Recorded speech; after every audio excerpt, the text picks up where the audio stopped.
Saludos a todos, estamos en el día 42, seguimos con el Catecismo Católico, Catecismo leído, día 42, 2 de 2, segunda parte, segunda sección, capítulo segundo, punto 1447 al punto 1461, en el nombre del Padre, y del Hijo, y del Espíritu Santo. Amén. Padre nuestro que está en el cielo, santificado sea su nombre. Venga a nosotros su reino, hágase su voluntad en la tierra como en el cielo. Denos hoy nuestro pan de cada día. Perdone nuestras ofensas como también nosotros perdonamos a los que nos ofenden. No nos deje caer en tentación y líbranos del mal. Amén. Punto 1447. A lo largo de los siglos, la forma concreta según la cual la Iglesia ha ejercido este poder recibido del Señor ha variado mucho. Durante los primeros siglos, la reconciliación de los cristianos que habían cometido pecados particularmente graves después de su bautismo, por ejemplo, idolatría, homicidio o adulterio, estaban vinculada a una disciplina muy rigurosa, según la cual los penitentes debían hacer penitencia pública por sus pecados a menudo durante largos años antes de recibir la reconciliación.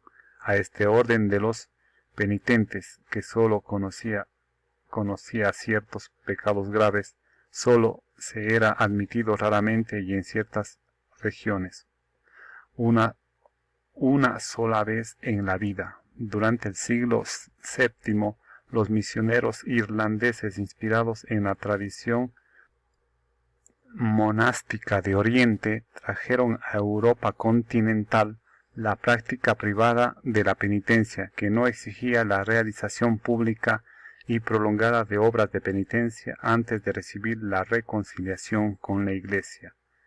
El sacramento se realiza desde entonces de una manera más secreta entre el penitente y el sacerdote.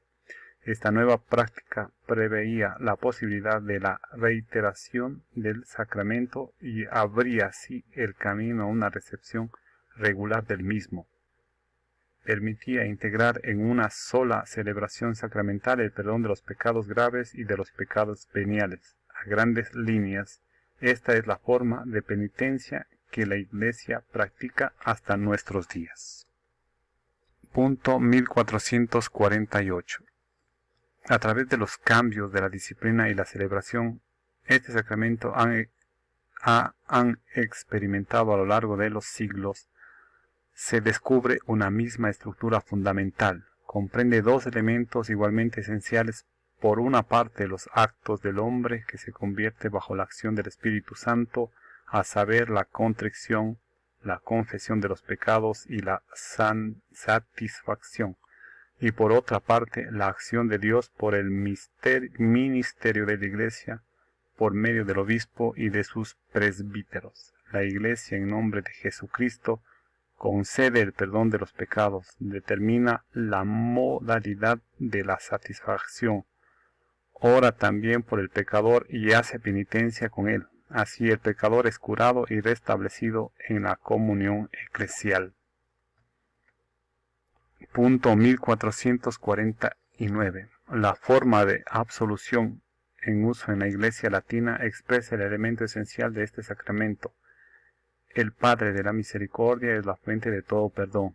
Realiza la reconciliación de los pecadores por la Pascua de su Hijo y el don de su Espíritu a través de la oración y el ministerio de la Iglesia. Dios, Padre misericordioso, que reconcilió consigo al mundo por la muerte y la resurrección de su Hijo y derramó el Espíritu Santo para la remisión de los pecados, te conceda por el ministerio de la Iglesia el perdón y la paz. Y yo te absuelvo de tus pecados en el nombre del Padre y del Hijo y del Espíritu Santo.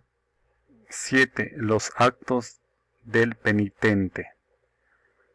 Punto 1450.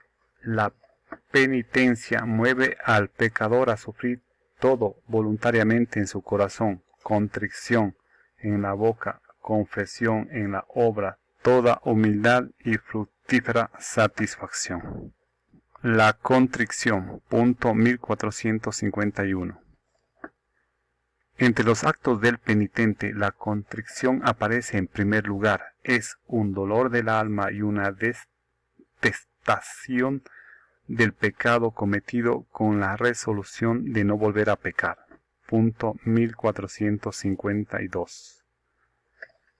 Cuando brota el amor de Dios amado sobre todas las cosas, la contrición se llama contrición perfecta, contrición de caridad. Semejante contrición perdona las faltas veniales, obtiene también el perdón de los pecados mortales si comprende la firme resolución de recurrir tan pronto sea posible a la confesión sacramental. Punto 1453.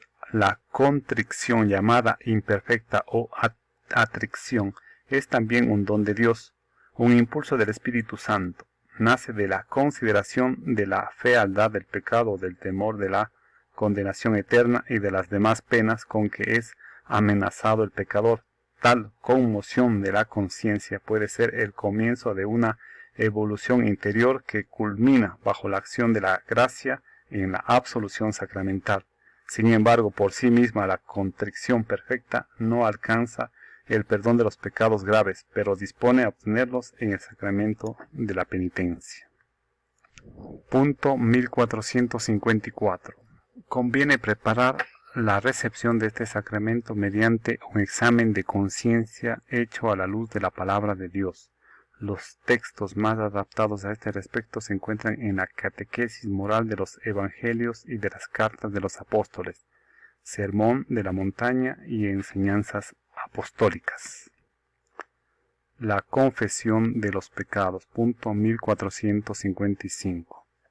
La confesión de los pecados, incluso desde un punto de vista simplemente humano, nos libera y facilita nuestra reconciliación con los demás. Por la confesión, el hombre se enfrenta a los pecados de que se siente culpable, asume su responsabilidad y por ello se abre de nuevo a Dios y a la comunión de la Iglesia con el fin de hacer posible un nuevo futuro. Punto 1456. La confesión de los pecados hecha al sacerdote constituye una parte esencial del sacramento de penitencia. En la confesión, los penitentes deben enumerar todos los pecados mortales de que tienen conciencia tras haberse examinado seriamente, incluso si estos pecados son muy secretos y si han sido cometidos solamente contra los dos últimos mandamientos del Decálogo, pues a veces estos pecados hieren más gravemente el alma y son más peligrosos que los que han sido cometidos a la vista de todos. Cuando los fieles de Cristo se esfuerzan por confesar todos los pecados que recuerdan, no se pueden dudar que están presentando ante la misericordia divina para su perdón todos los pecados que han cometido. Quienes actúan de otro modo y callan conscientemente algunos pecados, no están presentando ante la bondad divina nada que pueda ser perdonado por mediación del sacerdote. Porque si el enfermo se avergüenza de descubrir su llaga al médico, la medicina no cura lo que ignora. Punto 1457. Según el mandamiento de la Iglesia, todo fiel llegado a la edad del uso de razón debe confesar al menos una vez al año los pecados graves de que tiene conciencia. Quien tenga conciencia de hallarse en pecado grave, que no celebre la misa ni comulgue el cuerpo del Señor sin acudir antes a la confesión sacramental, a no ser que concurra un motivo grave y no haya posibilidad de confesarse, y en este caso tenga presente que está obligado a hacer un acto de contrición perfecta, que incluye el propósito de confesarse cuanto antes. Los niños deben acceder al sacramento de la penitencia antes de recibir por primera vez la Sagrada Comunión. Punto 1458. Sin ser estrictamente necesaria, la confesión de los pecados veniales, sin embargo, se recomienda vivamente por la Iglesia. En efecto, la confesión habitual de los pecados veniales ayudan a formar la conciencia, a luchar contra las malas inclinaciones, a dejarse curar por Cristo, a progresar en la vida del Espíritu. Cuando se recibe con frecuencia mediante este sacramento el don de la misericordia del Padre, el creyente se ve impulsado a ser él también misericordioso. El que confiesa sus pecados actúa ya con Dios. Dios acusa tus pecados. Si tú también te acusas, te unes a Dios. El hombre y el pecador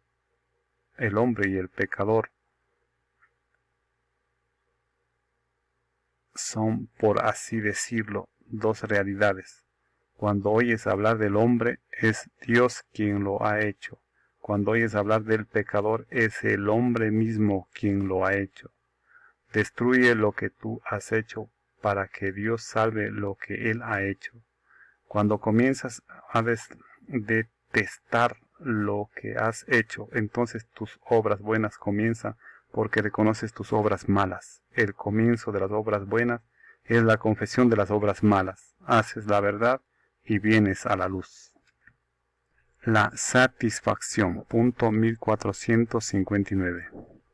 Muchos pecadores causan daño al prójimo. Es preciso hacer lo posible para repararlo. Por ejemplo, restituir las cosas robadas, restablecer la reputación del que ha sido calumniado, compensar las heridas. La simple justicia exige esto, pero además el pecado hiere y debilita al pecador mismo, así como sus relaciones con Dios y con el prójimo. La absolución quita el pecado, pero no remedia todos los desórdenes que el pecado causó. Liberado del pecado, el pecador debe todavía recobrar la plena salud espiritual. Por tanto, debe hacer algo más para reparar sus pecados. Debe satisfacer de manera apropiada o expiar sus pecados. Esta satisfacción se llama también penitencia. Punto 1460. La penitencia que el confesor impone debe tener en cuenta la situación personal del penitente y buscar su bien espiritual. Debe corresponder todo lo posible a la gravedad y a la naturaleza de los pecados cometidos. Puede consistir en la oración, en ofrendas, en obras de misericordia, servicios al prójimo, privaciones voluntarias, sacrificios y sobre todo la aceptación paciente de la cruz que debemos llevar. Tales penitencias ayudan a configurarnos como Cristo, el único que expió nuestros pecados, una vez por todas. Nos permiten llegar a ser coherederos de Cristo resucitado, ya que sufrimos con Él. Pero nuestra satisfacción, la que realizamos por nuestros pecados, solo es posible por medio de Jesucristo. Nosotros que por nosotros mismos no podemos nada, con la ayuda del que nos fortalece lo podemos todo. Así el hombre no tiene nada que pueda gloriarse, sino que toda nuestra gloria está en Cristo, en quien nosotros satisfacemos dando frutos dignos de penitencia que reciben su fuerza de Él. Por Él son ofrecidos al Padre y gracias a Él son aceptados por el Padre. 8. El ministro de este sacramento. Punto 1461. Puesto que Cristo confió a sus apóstoles el misterio de la reconciliación, los obispos, los sucesores y los presbíteros, colaboradores de los obispos, continúan ejerciendo este ministerio. En efecto, los obispos y los presbíteros, en virtud del sacramento del orden, tienen el poder de perdonar todos los pecados en nombre del Padre y del Hijo y del Espíritu Santo. Punto 1462. El perdón de los pecados reconcilia con Dios y también con la Iglesia. El obispo, cabeza visible de la Iglesia particular, es considerado, por tanto, con justo título desde los tiempos antiguos como el que tiene principalmente el poder y el ministerio de la reconciliación. Es el moderador de la disciplina penitencial. Los presbíteros son sus colaboradores, lo ejercen en la medida en que han recibido la tarea de administrarlo, sea de un obispo o de un superior religioso, sea del Papa, a través del derecho de la Iglesia. Hasta aquí el punto 1462. Continuaremos con el punto 1463 en el próximo video. Gracias.